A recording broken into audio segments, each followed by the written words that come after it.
I turned to my friends, desperately wondering what to do, and found Idris whistling happily to himself. What was the matter with him? Couldn't he see that the huge light was way above our heads and completely unreachable? Indiana had the same thought. Idris, she demanded, now what? You said you were going to use the light to remove the lamp on Diane's arm.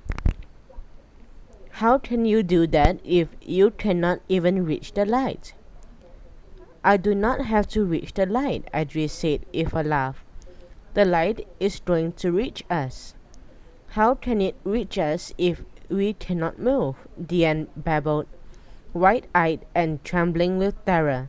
The lamp on his arm was mushrooming better and better. Trust me, Idris answered, squinting up at the sun.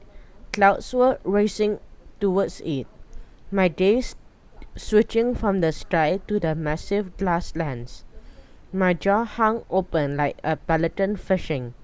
I was completely confused. Idris, I do not understand what you are doing. It is simple, was all he said.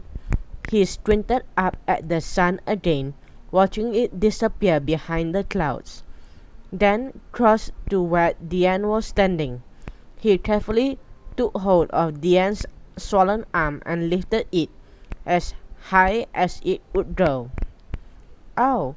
It hurts when you do that, Diane moaned. No pain, no gain, Idris commented idly. He was busily checking where clouds covered the sun, swinging Diane's arm around a few centimeters at a time. He seemed to be calculating something. He squinted at the sun again and angled Diane's arm around further. There, that should do it, he breathed. Indiana stamped her foot. Idris, aren't you going to tell us what you are doing? Idris gripped Diane's arm, holding it even higher. He nodded his head towards the huge lens above us. That is what they call a dioptric Fresnel lens, he explained lazily. It has 700 prisms. Each side of the lens can shine the light into a single high intensity beam, but only when there is kerosene to light the lantern inside it, I protested. I mean, right now it does not have a lantern. It is as useless as a flashlight without a battery. Ah, Idris said with a secretive grin. I do not need kerosene because I am going to use the sun instead.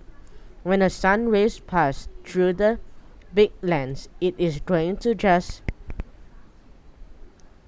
like when the sun passes through the magnifying glass. The heat will be so intense, so strong that the microbes of the bacteria and the bacteria causing the lamp will die in an instant.